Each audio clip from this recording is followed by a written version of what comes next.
بیان تے دلاں کو منور فرمیندے بیان. ایک منٹ دی گال ہے، قاری صاحب درود و سلام پڑھتے ہیں، اون دے بعد نماز پڑھتے ہیں، نماز تو بعد ختم شریف تے لنگر دا انتظام ہے پیا. صحیح بخاری دی حدیث ہے کہ حضور پاک صلی اللہ علیہ وسلم معراج تے گئے، رب نے نماز دا تحفہ دیتا ہے، 50 نماز گھن کے ونجو امت کیتے. حضور واپسی ہیں، حضرت موسیٰ نے فرمایا یا رسول اللہ یہ امت جیڑی ہے نا یہ 50 کہنا پڑتی، تسا مہربانی کراؤ تے تھوڑی جی گھٹ کراؤ. حضور دوبارہ گئے، پہلی دفعہ رب نے آپ سڈا، دوجی دفعہ حضور اپنی مرضی نال گئے، صحیح مہربانی فرماؤ تھوڑی گھٹ کرو. اللہ آخیا تھوڑی گھٹ کر دینے، 45 تھیاں وال گئے، وال 40 تھیاں، حتیٰ کہ جلے 5 رہ گئی آپ واپسی آئے. حضرت موسیٰ نے فرمایا یا رسول اللہ یہ امت جیڑی ہے نا یہ 5 کوئی نہ پڑھ سی.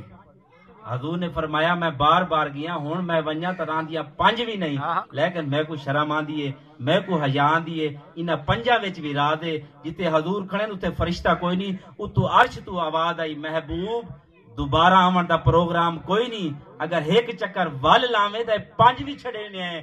گل نمازاں دی نہیں محبوب، گل ساری تیری محبت دی ہے، عشق دی ہے پئی. جو کچھ بھی ملیا ہے، جو کچھ بھی بنا گیا ہے، سارا کچھ حضور دی محبت عشق وچ بنا گیا ہے. حضور نے ایک جبہ دیتا ہے حضرت علی کو، حضرت عمر پاک کو کہ وان کے میرے عاشق کو اکھائے کہ میری امت کی تے بخشے دی دعا کرے تھی. حضرت علی حضرت عمر پاک کے لیے حضرت اویس کرنی کول گئے، آپ نے پیغام دیتا ہے، آپ نے جبہ چاہے جو میں اکھا تے لایا ایک سجدہ کیتا ہے تو تھوڑی دیر بعد حضرت عمر پاک نے اٹھا کیتا ہے. جدو اٹھایا ہے نا تو حضرت اویس کرنی دا جواب سنو تے ہاتھ چاہ کے آکھو سبحان اللہ. حضرت اویس کرنی نے آکھا اے عمر حالی تے ادھی امت میں بخشا، یہ حالی ادھی باقی ہے، تو پہلے میں کو سجدے چ اٹھا کے دے. اگر کاش تو میں کو سجدے وچ نہ اٹھیندا جے تک حضور دی پوری امت نہ بخشی ونیا او تک میں سر سجدے وچ نہ چاواں. یہ تے ایک عاشق دا ایک سجدہ ہے تے ادھی امت بخشی گئی ہے. تے عاشق پورا ایک سجدہ کرے تے کیا عالم ہوتی تے میرے نبی دا کیا مقام ہوتی پیا.